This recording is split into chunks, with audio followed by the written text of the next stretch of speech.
We got everybody except John. Correct. Okay.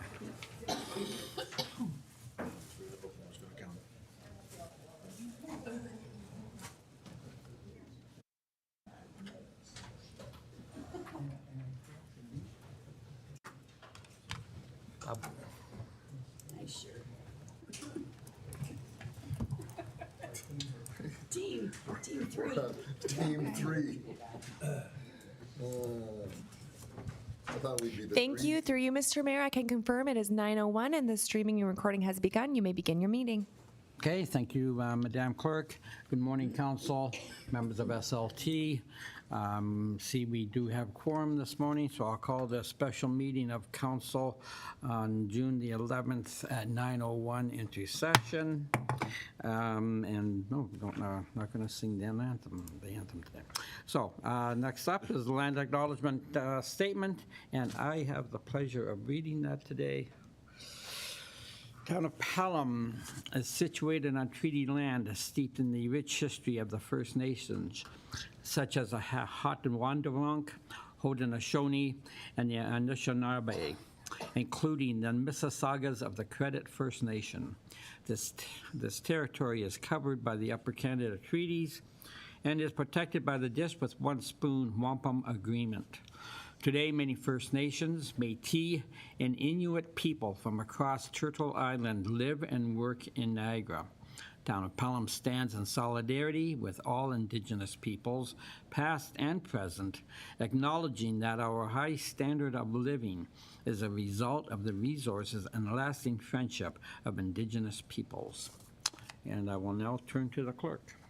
Through you, Mr. Mayor, thank you. That does bring us to the approval of the agenda. I have a motion put forth by Councillor Hildebrandt, seconded by Councillor Bernarski. Be it resolved that the agenda for the June 11th, 2026 special meeting of Council be adopted as circulated. To you, Mr. Mayor, for discussion. Thank you. After viewing the agenda, does any council member have any questions or comments concerning it? I see none. I'll call the vote. All those in favor? See none opposed. Motion carries. Thank you, Mr. Mayor. I do have another motion being put forth by Councillor Hildebrandt, seconded by Councillor Bernarski. Be it resolved that the rules of procedure as contained in the Town of Pelham procedural bylaw be suspended as they pertain to rules of debate, and that representatives of the Town of Pelham staff be permitted to participate in the discussion, and that this permission is recognized for the input and debate portion only and not to be deemed to include making motions or for the voting privileges. To you, Mr. Mayor. Thank you. Any council member have any questions on this motion? See none, call the vote. All those in favor? See none opposed, motion carries. Thank you, Mr. Mayor. That does bring us to the disclosure of pecuniary interest and the general nature thereof. Thank you. After viewing the agenda, does any member of this council have to disclose a pecuniary interest or general nature thereof? Not seen any, Madam Clerk? Thank you. I have so noted. That does bring us to the information correspondence, and I have a motion put forth by Councillor Niznik, seconded by Councillor Kerr. Be it resolved that Council received the correspondence from the Niagara Home Builders Association regarding the Canada-Ontario Development Charge Reduction Program for information. To you, Mr. Mayor, for discussion. Okay, thank you. Any discussion, questions? Not seeing any, call the vote. All those in favor? See none opposed, motion carries. Thank you, Mr. Mayor. That does bring us to our staff presentation, and we do have Ms. Teresa Quinlan Murphy, the Director of Corporate Services and Treasurer, to present to Council today. Thank you. Great, thank you. Ms. Quinlan Murphy, you have the floor.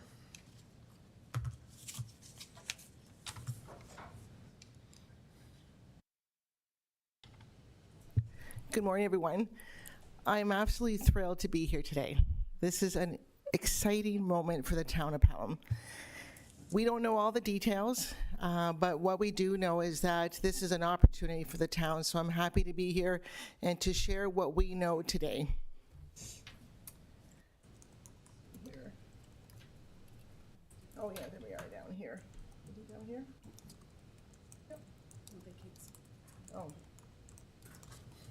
Okay, I'll share. I want full screen.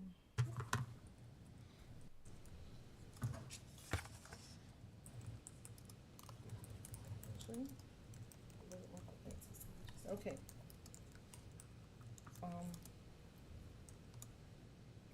It's not turning. Sorry. Oh, okay. All right, so I'm here today to talk about the Development Charge Reduction Program. I want to start off with qualification and timeline. We just received notification of this grant on June the 1st, so that's when the province announced it. On June the 9th, which is 2 days ago, is when we actually received the application. This whole time period, we were just looking at the guidelines and trying to figure out how this whole grant works. June the 10th today at 2:30 is a webinar. So this is the first time we're actually going to hear from AMO and the Ministry of Municipal Affairs and Housing more details about the grant and the calculation of the grant. And June 19, the application is due at 10 a.m. So within 2 weeks, this very large grant is due back to the province, and it's a very aggressive timeline with the amount of work that the staff has to put in. Therefore, I just want to qualify that the assumptions made on the interpretation of the grant calculation that I'm presenting to you today still needs to be confirmed. So this is to the best of my knowledge how I'm interpreting it, but after today's webinar, there might be something different. So I just want just to put that qualification in there. So the Development Charge Reduction Program, this is the federal and provincial governments both have launched a DCRP to spur housing construction by reducing the cost to build. And the program is $8.8 billion. By reducing the development charges, this will help to reduce construction costs and it will make stalled projects economically viable. The goal is to reduce the development charges for the municipalities between a minimum of 30% to 50% for a 3-year period. In Ontario, 1% to 5% of projects will become viable if the DCs were reduced by 50% to 60%. A complete decrease of DCs will increase project viability from 3% to 11%. This is just some of the stats that they're providing. The priorities and guidelines. The priority of the DCRP is the housing enabling infrastructure over the community infrastructure. So what are the priority categories? The priority category are projects that are water, wastewater, stormwater, roads, and bridges. So those are the priority ones that enable housing initiatives.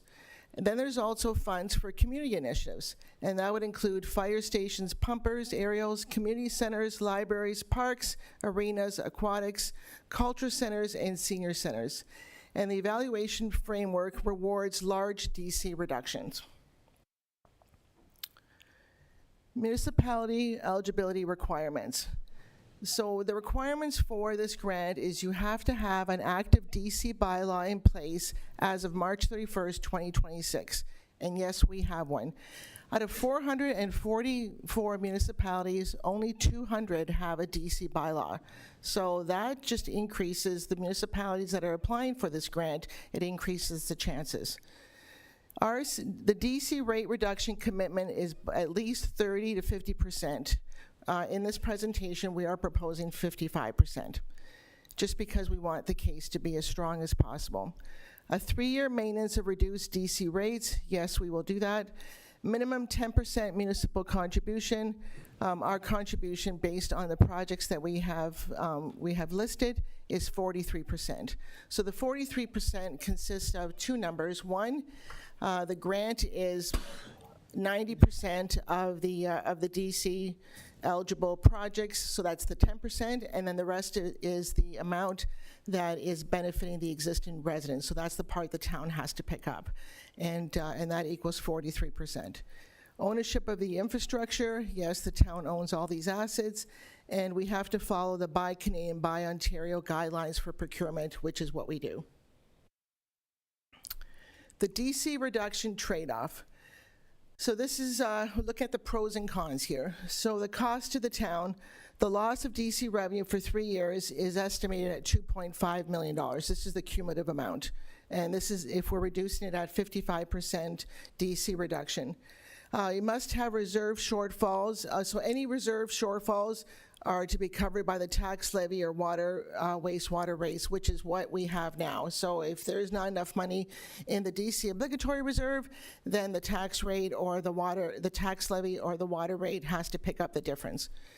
DC reductions must apply to all housing types. The benefit and funding, this is the benefit of this grant for us. There's an access to up to 90% federal and provincial funding. Higher DC cuts, the higher you cut your current DC rates, greater than 50%, will have a higher funding ratio, and that makes your application stronger, and that's why we're proposing 55%. Higher municipal contribution will have more funding. The minimum is 10%, and ours right now is looking at 43%. Housing units enabled will have higher score for the application. The East Fenwick plan that we're proposing as our application number 1 will have at least 775 new homes. That would be a 10% increase for the town of Pelham. So that is significant for our municipality. So, when they're looking at these applications and they're looking at the size of the municipalities, I would think that they would say, 10% for municipalities is quite significant, regardless of what the base number is. And shovel-ready projects, all the projects listed, I have confirmed with the engineering department that they can start by July 31st, 2030. That's not an issue. The issue has always been the funding. We never had the money to do this. So this is the analysis of the DC rate reduction. So this chart here, if there's no reduction, and based on the current DC rates and our projection, as you recall in our updates throughout the year, last year, our DC revenue has decreased. We don't have the high numbers we had a few years ago. So based on what we have today, the DC revenue would be $4.4 million in 3 years. If we reduce it by 30, 40, 50, 55, and 60%, you can see what the number is, but you can also see at the second part of the chart what is the revenue lost. And the revenue loss between 50 and 55% is only about $200,000. So I think it makes sense for us to go to 55%, or we can also go to 60% because the difference is $400,000. Depends how strong we want to do this, and once we have all the information from the webinar, we'll have to look at that and determine what is the best action in order to make this the strongest case possible. Okay. Oops. Okay, so this one here, in your appendix, we will go through the projects, one by one. But this is just the summary, and this is just to show you what the impact of this grant is if we're interpreting it the way we think it's being presented. And I was trying to find a way that would make it easy for everyone to say, why should we do it? So we start off with the current funding. So if we didn't have this grant, right now we have a 10-year plan that went to council in the 2026 budget, but we also have a 20-year plan. So in Questica, which is our budget software, we have almost 20 years of capital projects in there. So some of the projects that we currently are listed here are not in our 10-year plan, but they're in our 20-year plan, just because we only look at, we only show council the first 10 years. It's just a little bit easier to manage. So if we look at this, I'm gonna have to go here. Okay, so if we look at this, and under the current category, if we were to fund these projects, we would have to take out $20.7 million of DC debt. And we would have to use from the obligatory reserve, from the parkland, from the DC reserve, $22 million. So we would have to have collected $22 million in order for us to be able to do the projects that are listed. Currently, our DC obligatory reserve balance is $5.6 million. So with the amount of development that's slowed down, it would take a very long time for us to increase that reserve to $22 million. The debt is $4.8 million, and that debt pertains to the public works building. And that public works facility debt is being funded by the debt repayment reserve, so it's no impact to the tax levy. We already have the money set aside for that. And $22.8 million, the money's coming from just our reserves, the roads reserves, the water reserve, the wastewater reserve. That's where that's coming from. And then the next column is the DC repayment program. Obviously, that's zero because in the current state, we never had that grant. And then there's funding from grants or external contributions are $5.8 million. So if we look at the bottom half was where we're comparing, if we do receive the grant and we receive the full amount that we're asking for, then the DC debt is zero. So we would be saving $20.6 million of new debt. The DC obligatory reserve decreases by almost $22 million to $396, and that takes a huge pressure off the town in collecting those DC revenues. The debt remains the same. The reserves increase by $3.7 million. That means we have to take $3.7 million more out of the reserves. I'm not concerned about that because part of some of the projects that we do have in the current plan had funding from the Canada Community Building Fund, which is about $600,000 a year. So that money will go to different projects like road rehab, and therefore it will reduce the pressure on the current reserves. So that number I'm not concerned about. The DC repayment program is a grant of $43.4 million, and then the grants or external contributions reduces by $4 million just because some of the projects, we have a couple projects in the current DC plan. For example, the John Levins Park, we had $1 million in the DC plan that we were going to get grant money, and we were notified last year that grant, we didn't get that grant. So then that moves over to the DC. So we'll have to have a couple of notes against a few projects that we were assuming grants that now are confirmed we're not getting grants. So it changes the assumption there. So overall, so this is the impact of this grant. So the DCRP grant request is 43.4. The estimated 3-year reduction at 55% is 2.5. So the net benefit is 40.9. Therefore, the DCRP grant request is financially sound for the town. The DC and Parkland obligatory reserves as of December 31st, 2025. So what are the reserves that we have right now for the DC? At the end of December 31st, 2025, the DC obligatory reserve is at $5.7 million. So as you're aware, we have some debt that comes off the top on these DC reserves. And the good news is that one of the projects that we had debt on is finishing in 2026. So the $1,100,000 that we needed from the DC reserve on the debt is going down to $629,000 in 2027. So that takes a lot of pressure off the DC reserve. So we feel pretty confident based on these numbers that with the revenue that's coming in, so if you look at the actual DC chart here, the amount of funds that were received last year were just slightly over $1 million. So just think of that. That was last year. And 3 years ago, we were close to $4 million. So that's the huge reduction.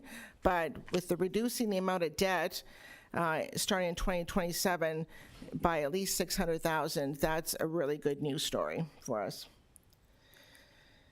So benefits to the town of Pelham for the DCRP. The DCRP will eliminate, as we mentioned, the $20.7 million of DC debt, reduce the $21.9 million of funding projects out of the DC obligatory reserve.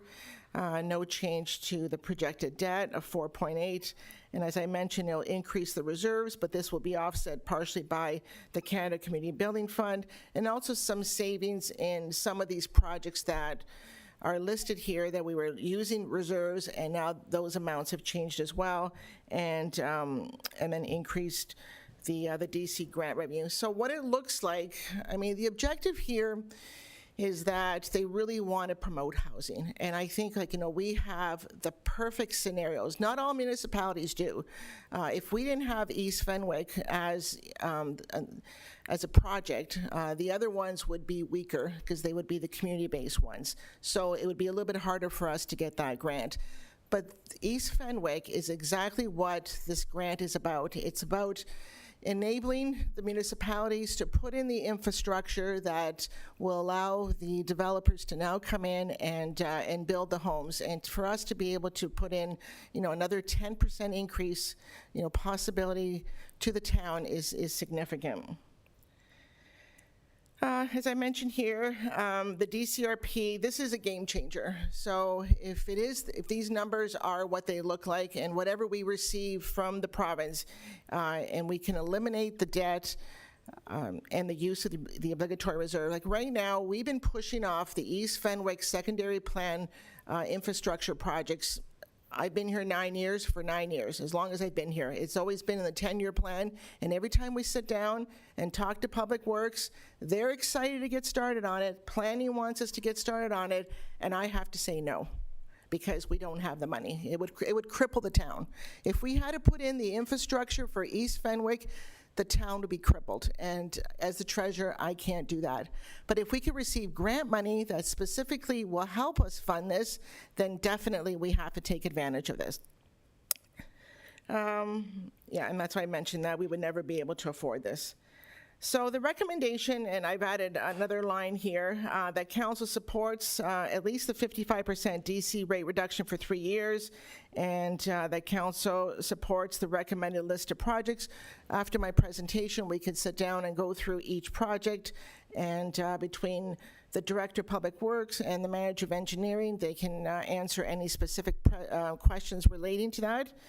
And also, one of the requirements is that all the projects need to be in our capital plan. We do have all the projects in our capital plan, only that when we bring the budget to council, the capital budget, we only show 10 years of that, just because already we're at 220 pages of a capital plan. But in our Questica software, we have all these projects, and they all have a cost center. They're all in there. So that's what I'm going to add as a supplement to show the ministry that we do have these projects in our plan. We just didn't put them in our first 10-year plan because actually we couldn't fund them. So, and that's it. So if there are any questions.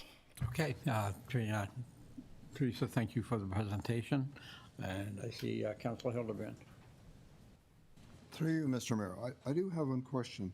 One area of concern is always the MCC and its $1 million per year debt charge. I think you made a comment, you talked about a debt of $1 million going to 629. I don't know whether that was the MCC. But anyway, how is this going to affect the MCC? Well, as I mentioned, we have $5.7 million sitting in the obligatory reserve. And the reason why it's gone down, the DC debt from the obligatory reserve, is that I think it was the Port Robinson, one of the other projects have, the debentures are finished. So it's not the MCC. The MCC debt, one goes to 2040 and one goes to 2045 or 46.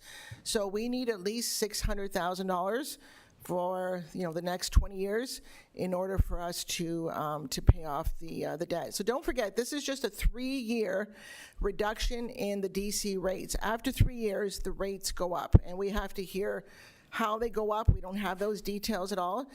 So I think that that shouldn't be an issue. And also, if we're not taking on additional debt relating to DCs, then it's a lot easier for us to maintain those payments. Thank you, Okay, sir. thank you, Councilor. Mr. CIO? First, I just want to say A-plus presentation to council. When you look around the room, we have some different faces from who's normally here at a standard council meeting. These are the humans, plus Mr. Siraj, who couldn't be with us today, who have dropped everything else for, call it a week, and some very late nights for a number of people, to bring this thing whole. So it really took but it took the people in this room A-plus effort to get this here. And I couldn't be more impressed or proud because, and I share the enthusiasm, which is like, this is, when it first came to us, like, why would this, such a tight timeline? And like, it's unreasonable, patently unreasonable. But within that, those who are better organized and managed can find a way. And so one, I just wanted to say publicly, commend a whole bunch of humans for a lot of time and to just get us to this point.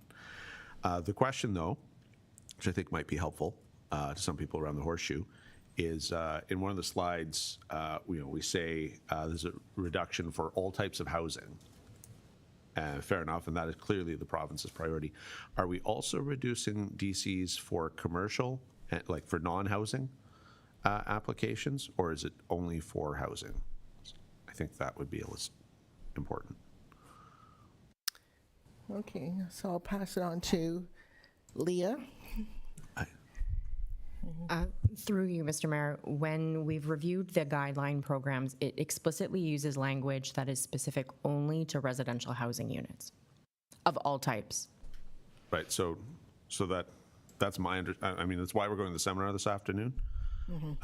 Because again, lots of fat drinking from the fire hose quickly, but this is only to enable housing, to our knowledge, and certainly how they're being characterized. So it isn't a break on purely commercial investment and purely commercial development and commercial plays. So to the extent that there is an ask for the community to take less development charge money, all of it relates to homes, as opposed to what one might call a tax break for corporations. Fundamentally, it's entirely aimed at housing, and I think that helps several of our goals and objectives. Thank you. Okay, thank you. Any other questions on this event? Thank you. Oh, sorry, I do have more questions. I just did you get your answer? Yes. Okay, perfect. Let's go with the Harley first. Kelly?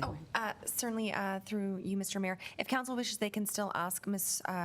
Teresa Quinlan questions about our presentation, but the presentation is just to be received for information.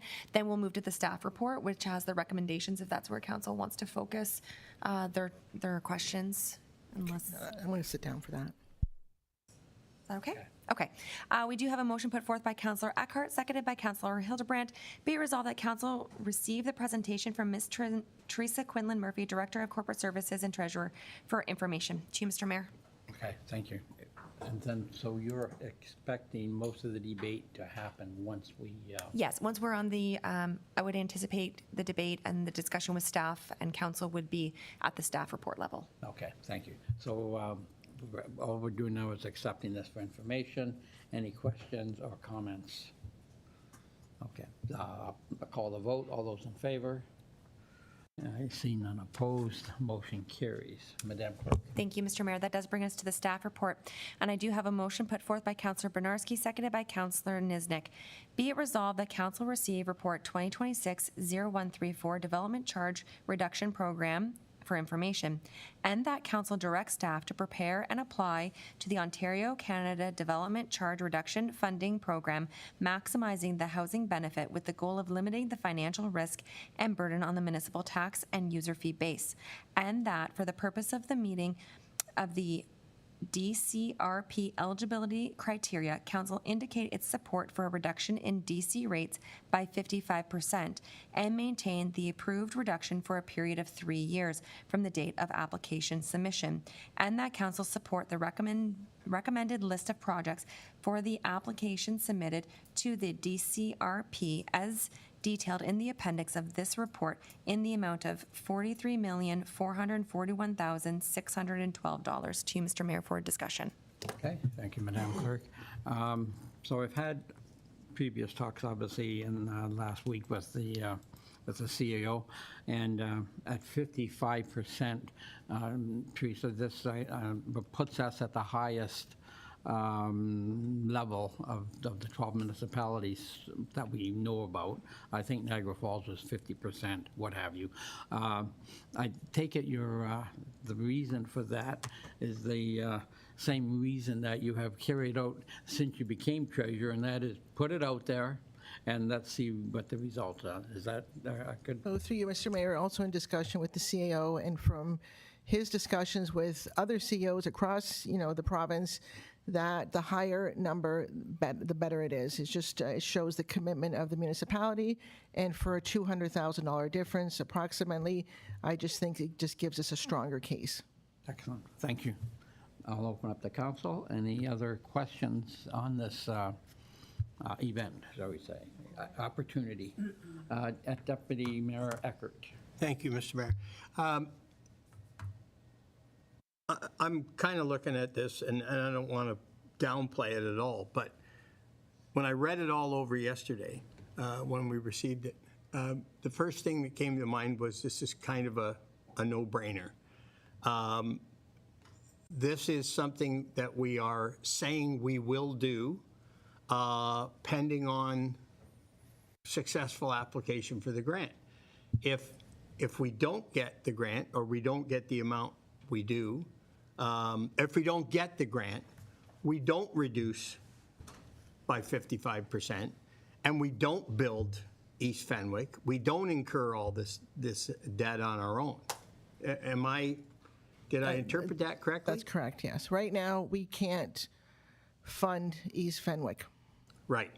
So what you're looking for today is for council to say, yes, we're committed to reducing our DC charges by 55% pending successful application for the grants. And we're indicating to the government that this is how strong we feel about doing this and doing the development and increasing our housing, like you said, by a whopping 10%. So it's a win-win, right? I don't see a loss here. The loss would be as if they said, you're not getting a grant.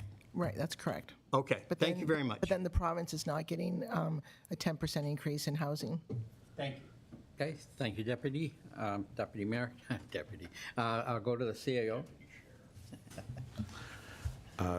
Broadly speaking, Council, I think your staff, up to including myself, are united in recommending this course of action to you.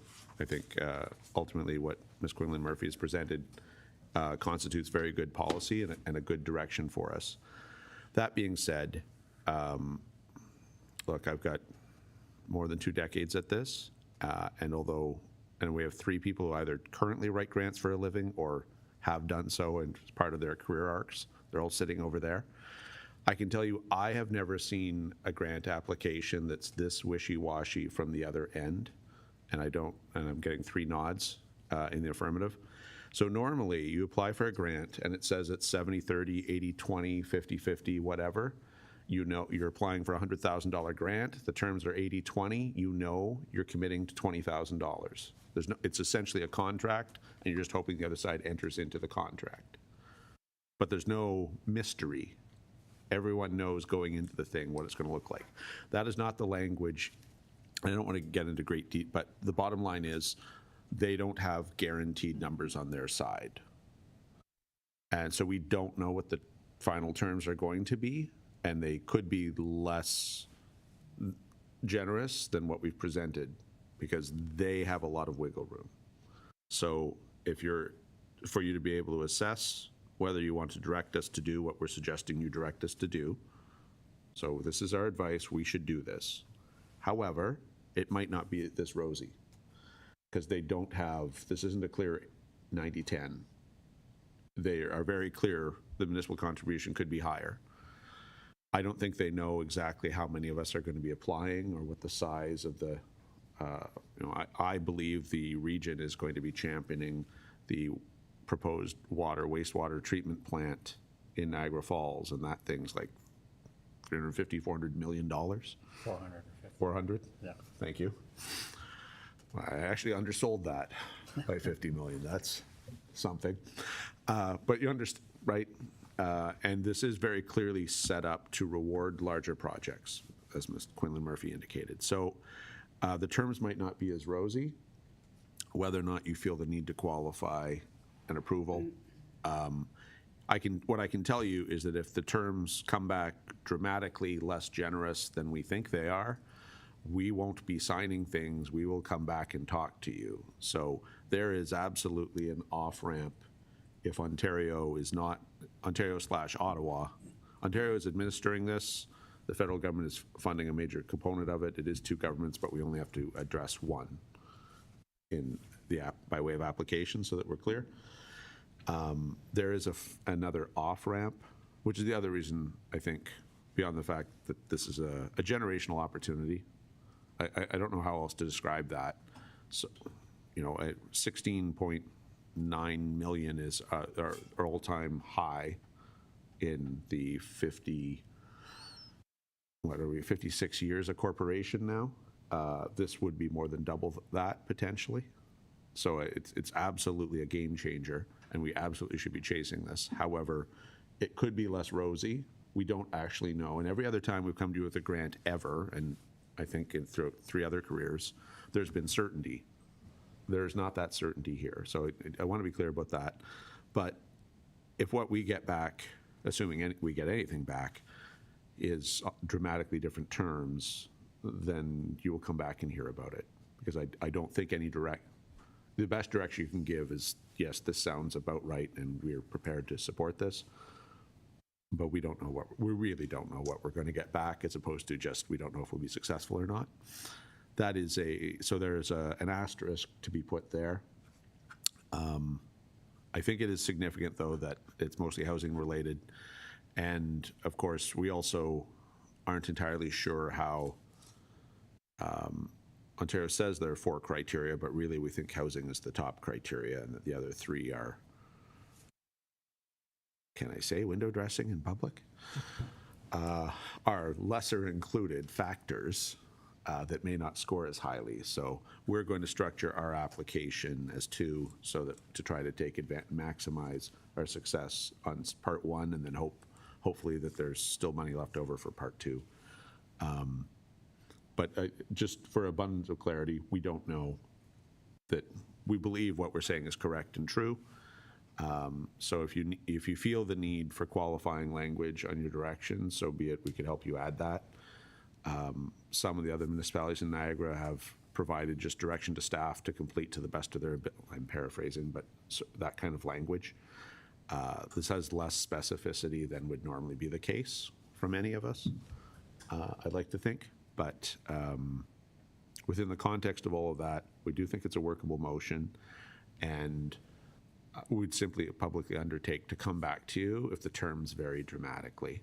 And I think that can give you some confidence that you've got an off-ramp in case that the deal isn't very good. Based on what we think is correct, these are wonderful terms. And it takes massive pressure off the taxpayer, and there's no way for us to analyze right now in the time frame we have. But if we get 775 new homes, we also get tax revenue from 775 new homes, right? Like our revenue model will look dramatically different because we will have far more revenue, even if they're $5,000 a home. 3.5 million, something like that, right? Additional annual revenue for the municipality. That sort of ballpark anyway. So that would also change. The future outlook is very different if of course, the annual revenue for the corporation is that order of magnitude different. So anyway, all things worth considering, but I just want to be clear. On the face of it, it does look like a slam dunk.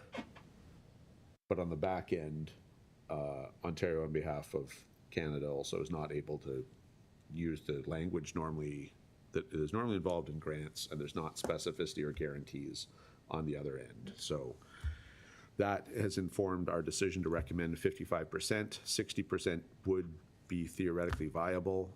I think at the end of the day, it seemed to make sense to several of us why to go 55 beyond the 50 to sort of because they're very clear they're going to score. The higher we reduce, the better that application will score. On that theory, $200 and something thousand seemed like a good trade-off to try to increase our success and our odds.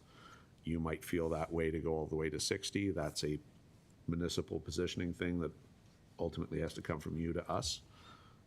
We think 50 makes a lot more sense than 55 makes a lot more sense than 50, and anything below 50 we don't think will even qualify for grant funding. And I have to tell you, Vaughan, less than a year ago, slashed its development charges to zero. I can name a half dozen municipalities off the top of my head that have $0 development charges. Although I think philosophically that's misguided and unfortunate and a bad decision. Those communities do exist in Ontario. That is a different model and philosophy. It's not one that says growth should pay for growth. It says the community should support growth, and then eventually it all benefits from it. But so there may well be amongst the 200 some who take this opportunity and say 100% to try to put themselves at the very front of the line. We don't know. Other communities have done that. Vaughan's done less than 6 months removed, I think, from Vaughan going to zero, for instance. So I don't know how that helps you position a debate around 55 to 60. And obviously you can pick different numbers in between. We've shown you the data on 55 and we've shown you the data on 60. We are capable of using calculators. And if you wanted 57% or 54, 50, like, there's no art to that. It's simply a mathematical exercise. Obviously, the larger it is, the more revenue we're foregoing, but also we think the greater the likelihood of success. So that might be something worth you discussing. I don't know that any of us know how to advise you on that. The larger, the less revenue we'll get, but also I think the more likely we are to succeed. Thank you. So, a question. So, 43 million is here, and right now our housing building is way down here. So the government obviously is hoping that the $43 million reduction in various DC charges takes the housing up to here. But let's say that isn't the only reason why we're down in the pits. It's also the bigger economy, uncertainty, and other things. So we will only get the 43 million if the builders come in for the permits. No, that doesn't, no. This grant is just to help municipalities put in the infrastructure that they need in order for the developers now to come along and start building. Right now, no one can build in East Fenwick because the infrastructure is not there. Okay. So the town has a responsibility to put in the infrastructure, but we can't afford it. Okay. So we're just getting everything ready. So when the developers are ready, we're ready. Okay. So then, if I may, and this goes to prove maybe how out of touch I am, but we had that other grant of 16.7 million. Okay, thank you. And that, I thought, paid for was going to be put towards the infrastructure wherever, especially in East Fawn Hill or East Fenwick. Yeah. No, so through you, Mr. Mayor, the 16.9 of the Housing Enabling Water Fund, those projects are excluded from this application. So we're not allowed to put those projects in here. You can't stack those projects. And they're different projects. They're projects in Fawn Hill. Is that correct, Jason? They're Fawn Hill projects yes. They're not Fenwick projects. Okay, excellent. Thank you for clarifying that. Okay. Okay, thank you. Any other questions? Councilor Kerr? Yeah, I think I have a couple of questions, and one was what I call the infamous bounce. This is a 3-year project. At the end of 3 years, DCs go back to what they were. does that mean suddenly, whoa, everything stops? Because they're going to suddenly say, a developer's going to say, like, if I as a developer can't build within that window that you've given me, why do it? It's semantics, and I'm just, it's something that I've thought of. The other part was a question you sort of alluded to, was whether we would get 100% of the amount or whether it could be fraction therein, because really the awards of it is not guaranteed. It doesn't say you will get, as you said, the 80-20.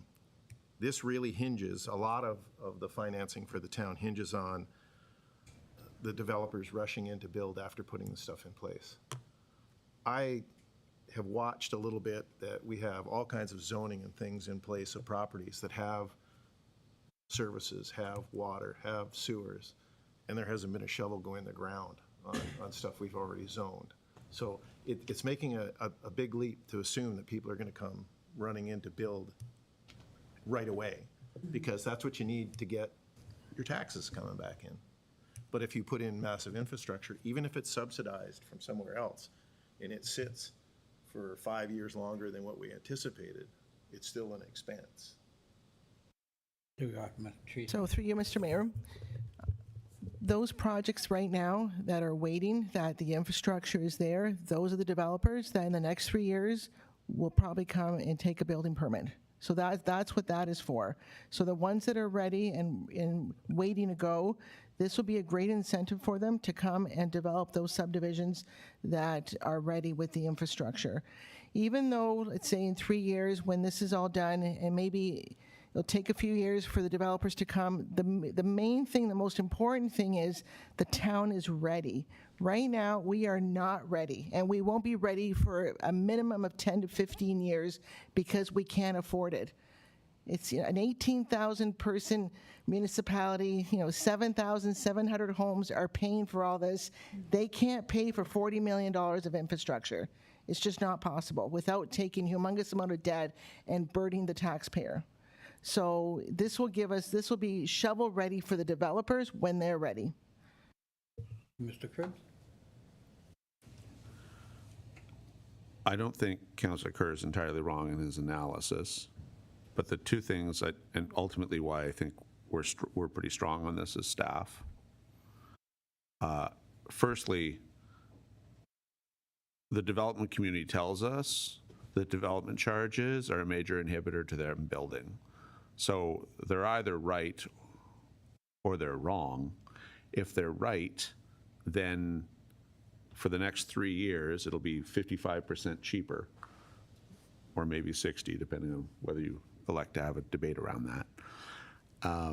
So for the existing, where we are serviced here, primarily in Font Hill, it's about to become dramatically cheaper from what the development community tells us is a major obstruction. So that's where our give is. But that 43 mil, when you look at our business case, the critical thing that Ms. Quinlan Murphy is saying, she's right, like with our now sort of more moderate growth, like after this year, the first 600,000 and change is spoken for, and that is MCC debt. So we're not going to rise too much above that. We will never have that money to make East Fenwick ready to go.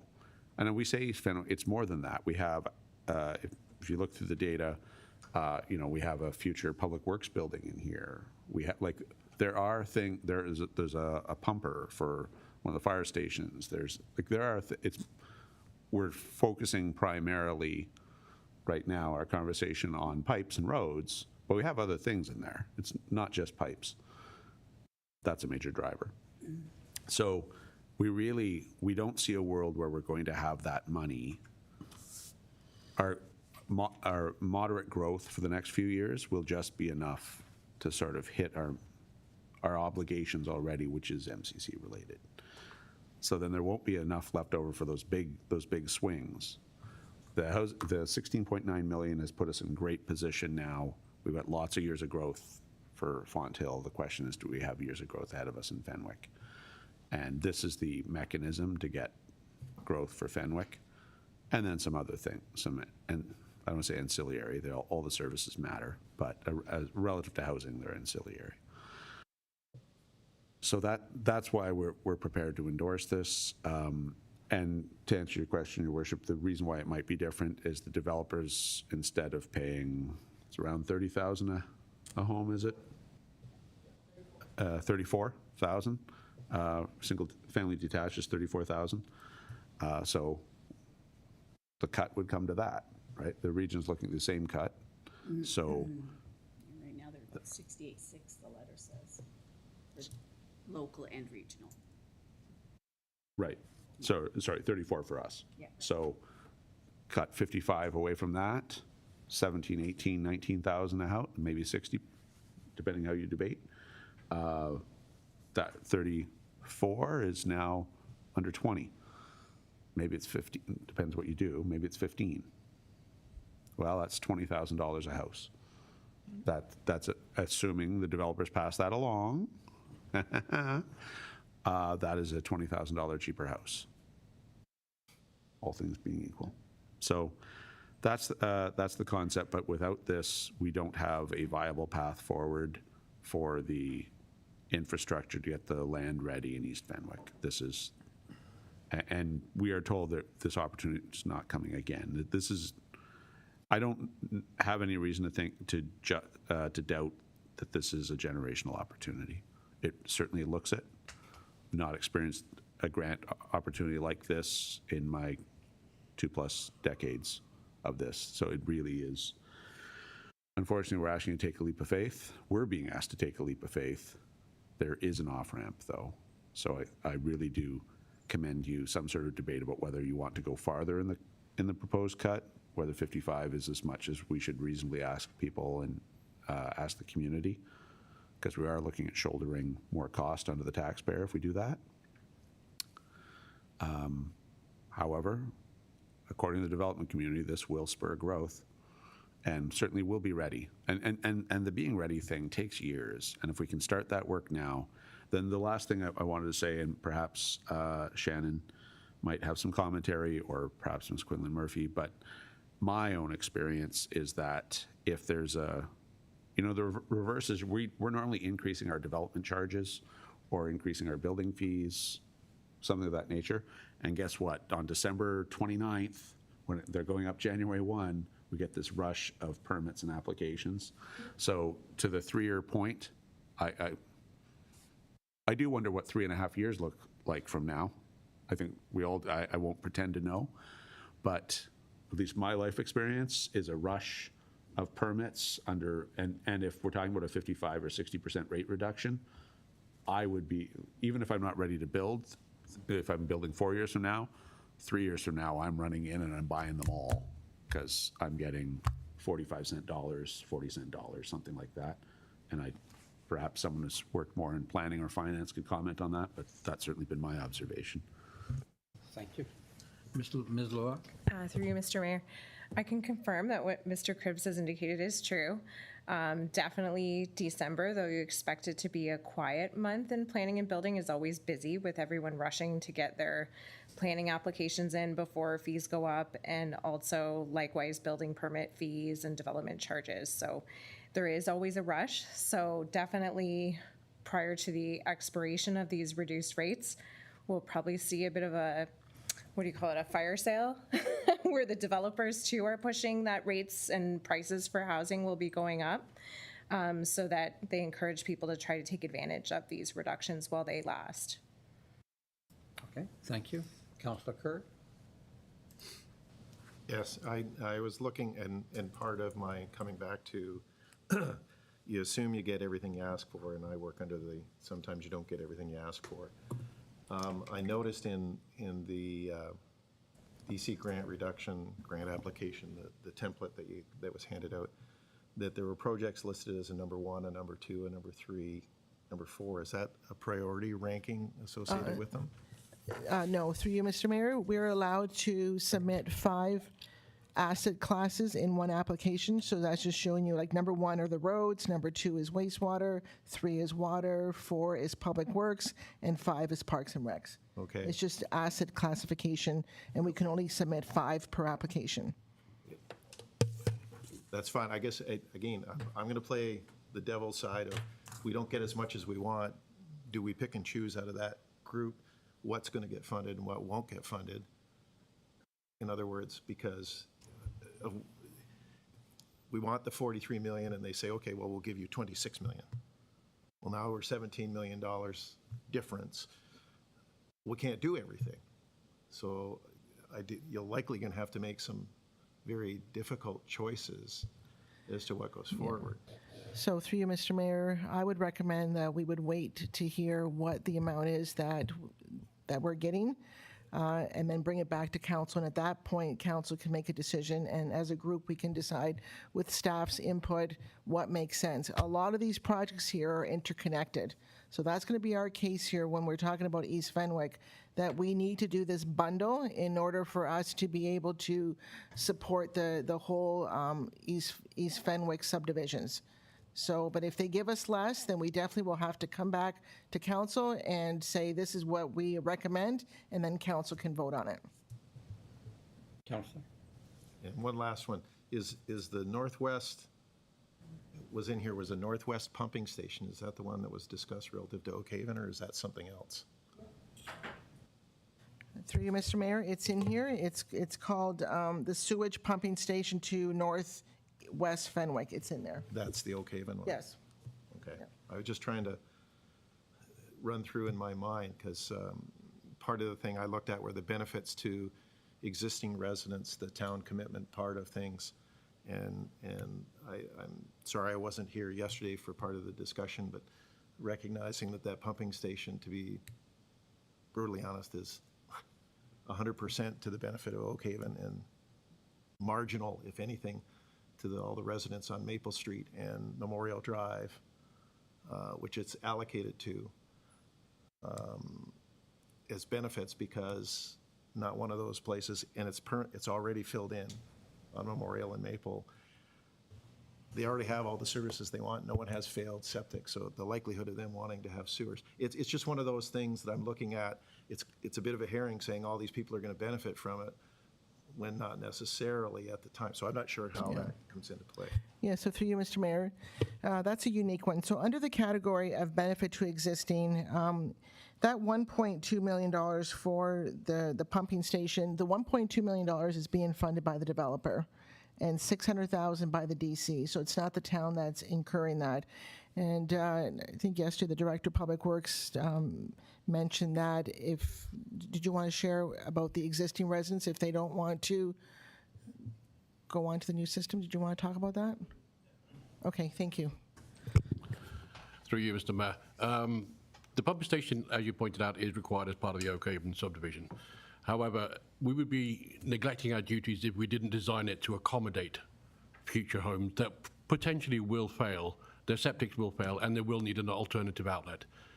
It would be wrong for the town not to allow some kind of option for installing gravity mains along Maple and Memorial for those people that can't afford the $55,000, $60,000 to replace it, but they can potentially afford $20,000 for a lateral connection, which may work out cheaper based on the location they're in. So that's why the pumping station is in there. Okay. I was just looking at the additional costs relative to road reconstruction, which means urbanization, which means gutters, which means storm sewers, which means sidewalks, which means a whole bunch of other things in addition to the road repair. Again, on a road that I understand that, but from the philosophy of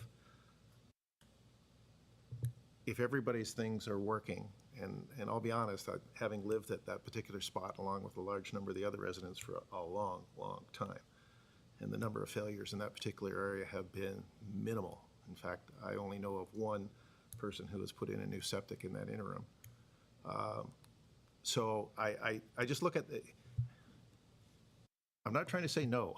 I'm just trying to work through the numbers of real benefit versus perceived benefit and allowance in the future. But we already we know the whole north side of Memorial, it doesn't even fit into the 2051 plans for housing construction. So that's what I'm saying, that this is a sewer line that's in theory benefit to people that have already filled in, like all the houses are there. So if there was a new construction of a house, I could understand. But an existing one and we have already the infill, it's kind of a challenge from my side.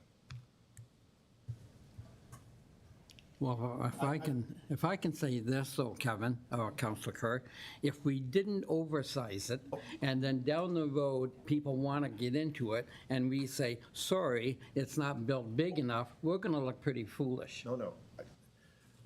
That's not what I'm saying. I don't mean it in that fashion. I'm just asking the question in general terms. I understand having capacity is always one thing. I mean, we always deal from that end. But I don't want to muddy this by saying I'm not in favor of it. I am in favor of this.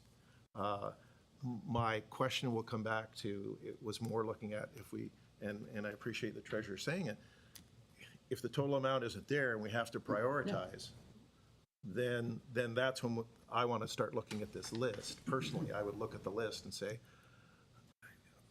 you got to pick one over the other. It's a great dilemma we run into all the time. So if that's the situation that would happen, then I'm okay. But the only other one that I'll throw in is that East Fenwick does not include Canberra Road from Hay Street to Pelham Street. That's your third item on the list, which I found as an oddball entry. Well, we just categorize Canberra with East Fenwick. We just cluster it together with. That's Hay Street to South Pelham is not in Fenwick on Canberra Road. Yeah, Derek. Through you, Mr. Mayor, there's a number of them that are not on the East Fenwick area. The road reconstruction, as you pointed out, Hayes to Pelham Street. The other one is the Welland Road upgrade of the existing sewer, is another one. The Kerr Crescent outlet. Okay, that's a separate item that's itemized in our sanitary model that is under capacity, and we need to upsize that one to allow future development in that open space area that's in there. The Canberra Road from Hayes to Churchill, the upsizing needs to be included in there as part of the future development that's feeding East Fonthill. There's the increased fire flows that the region is proposing to put in, which will add to that. And then the other ones are the Operations Center and the Centennial Park Pavilion. So through you, Mr. Mayor. Yeah. Maybe the title needs to be tweaked, but we have to classify all the roads together. So that's one asset category. So that's why they're all there. The wastewater all together and the water in the application. So maybe the title needs to be tweaked a bit, but that's why the roads all have to be under the roads. Okay, thank you. Councilor Kerr? You were indicating that there's open space on Kerr Crescent. It's underserviced. That's fully built out. If you go south of Maple, the Kerr Crescent continues south towards Canberra Road. It doesn't right now. It comes to a dead end. Exactly. So that's But the sanitary sewer continues through that unopened space to Canberra Road. The sanitary sewer is what needs to be upgraded. So are you saying the sanitary sewer runs through that unopened area all the way through To Canberra Road. completely unbuilt area, which is the, quote, the old Sutherland farm, which... Correct, yes. So that seems odd to me. That should be developed land, but that's me. Okay. Just weird. Thank you, Councilor. Councilor Nesnick? Thank you. Just a couple questions. So just one, I think our CAO alluded to it in terms of the savings of the DCs. So is there from a commitment from, I guess, the building association that they will transfer these savings on to customers so that their homes will be more reasonable to purchase? Through you, Mr. Mayor, that's out of our control. Okay, thank you very much. And I think, just to kind of further comment with regards to Councillor Kerr's comments with regards to the urbanization of Maple streets and that sort of thing, I think it is important to have that in the plan and to think of that as that's kind of the furthest west corner of our town.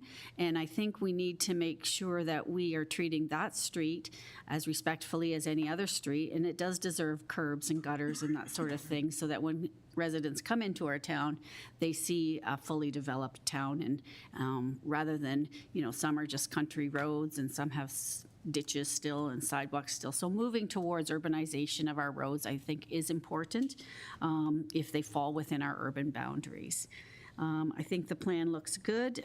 Certainly open to discussing the difference between the 55 and the 60%. I'm not sure what other councillors feel. I can be convinced to probably go either way, so thank you. Okay, thank you, Councilor Nesnick. Councilor Hildebrand. Through you, Mr. Mayor. I also am totally open to discussing the 60% reduction.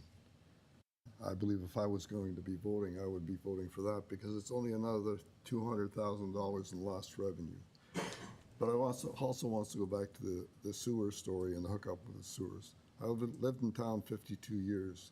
There is a resident in my ward that's on my case on Welland who hasn't hooked up to the sewers way back when he had an opportunity. And now he's scrambling and he's all upset by how much it's going to cost him to hook up. He didn't choose to hook up. He chose to keep his septic system running. He still has his septic system, but I'm telling you, it's on life support. He is doing everything he can. And he's upset because of what the charges now are to hook up. So you're right. Yeah, I'm in favor of upsizing and urbanizing. So yes, I think we need to have a discussion whether we go to 55 or 60. Okay, thank you, Councilor. Councilor Bernarski. Thank you. Through you, Mr. Mayor, I will not belabor the upsizing of the sewer lines. I will talk about the 55 to 60% reduction. So the 55% was an additional $223,471 in lost revenue. And then if my math is right, 60%, not much more at $446,942. And I feel like if we're trying to make the strongest case that we can, and we have so many other things that are lined up well and do present well for us, I mean, why not make that case even stronger at 60%? We're kind of throwing spaghetti at the wall to see what sticks right now and attempt at 60%. And if we don't get the full amount, then as Ms. Quinlan Murphy said, you know, we then reprioritize items on our list, right? But if we have the ability to make this super strong case, so many other things line up for us right now, you know, the 446,942, then that is where I would stand, is going to 60%. Because as the CAO said as well, we don't know what other municipalities are doing. If they're 0%, you know, or 100% already, we should try and do the best that we can. So that would be my suggestion, is 60%. Happy to hear other thoughts on that. Okay, thank you, Councilor. So we'll go back to the treasurer. Obviously, you were happy at 55. So is there a reason why you didn't take the leap to 60, or did you want Yeah, to so leave through that you, open? Mr. Mayor, I just took the middle ground between 50 and 60, and I wanted council to have the opportunity amongst yourself to decide. I do support the 60%, and I think for an additional $200,000, it makes our case stronger. Whatever makes our case stronger, and if the numbers are what we think they are, and we'll confirm them this afternoon, then we have to pull all stops. This is your only chance to do this. After that, you're not developing East Fenwick if you're depending on the taxpayers to pay for it. Thank you. And as Mr. Cribbs has always stated, depending on what the final terms are, we take the exit. So, okay, thank you for that. Madam Clerk, first of all, any other questions? Because then we will put a motion on about the 60%. Okay, Madam Clerk? Yes, thank you, Mr. Mayor. What I'm hearing from council is that they wish to have an amendment, and that amendment would be that the motion be amended to strike 55% and insert 60%, and I would be looking for a mover and a seconder. Deputy Mayor Eckert and Councilor Bernarski. If there was any other discussion, or you may vote. Let's go back. Any other discussion on the 60%? Councilor Kerr? Vote on this general question for the trade. No, whatever. Just the one, I went back to the first one. So the 8.8 billion of this program is strictly for Ontario, the DRCP? That's my understanding. Yes. And I'm just going to walk. So there is over 400 communities, but we only have 200 that right now that have their DC stuff in place. That can qualify. Yes, that's correct. That's the We're first down to qualification. 200 people theoretically going after 8.8 billion. Yes, that's correct. Okay, I'm trying to work it, if I did an even cut out of the 200 what each area might potentially get if you divided it by 200. So, okay, thank you. Okay, thank you. On the 60%, any more questions or comments? Not seeing any, we'll call the vote. All those in favor of going to 60%? Put your hand. I see unanimous, no one opposed. Madam Clerk? Thank you, Mr. Mayor. I do have that recorded now, and then we are on the motion as amended. We'll have Councillor Eckert and Councillor Bryce putting that forward, and it's for discussion. Okay, thank you. So on the motion as amended, any further discussion? Councilor Kurt? So with the amended motion, we still have the off-ramps as was discussed by the CAO? Mr. CAO? Yes. Yes. Thank you. Thank you. Oh, I'm sorry, did we, well, now we got to call. So we're on the main motion to amended. You can, if you would like, I can read it back into the record for council. Yeah, please. Okay. Be it resolved that council receive report 2026-0134 Development Charge Reduction Program for information, and that council directs staff to prepare and apply to the Ontario Canada Development Charge Reduction Funding Program, maximizing the housing benefit with the goal of limiting the financial risk and burden on the municipal tax and user fee base, and that for the purposes of this meeting, the DCRP eligibility criteria, council indicates its support for a reduction in DC rates by 60% and maintains the approved reduction for a period of 3 years from the date of application submission, and that council support the reduction and that council support the recommended list of projects for the application submission to the DCRP as detailed in the appendix of this report in the amount of $43,441,612. Thank you. Thank you. And the only thing, Mr. Cribbs, or to Teresa Quinlan, if there are, once we do find out the hidden details that right now we don't have access to, if it's drastically different, you will be bringing a report back to council then.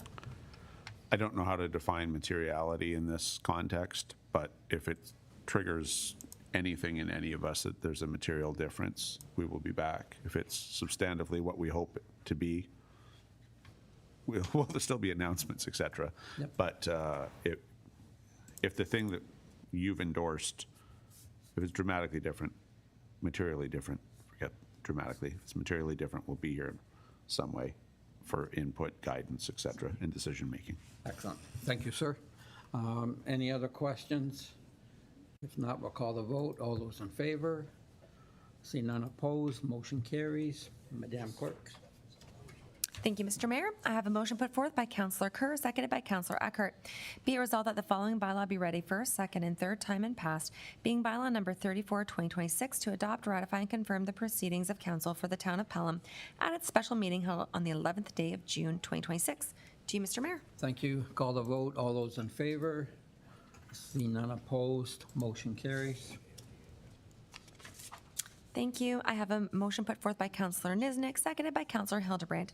Be it resolved that the special meeting of council be adjourned until the next regular meeting scheduled for June 24th, 2026 at 5:30. No, at 9 a.m. Thank you. Thank you. I'll call the vote. All those in favor? I see none opposed. Motion carries. Thank you, Mr. Mayor. It is 10:14 and you can gavel out your meeting. This meeting is adjourned. I'll remember that.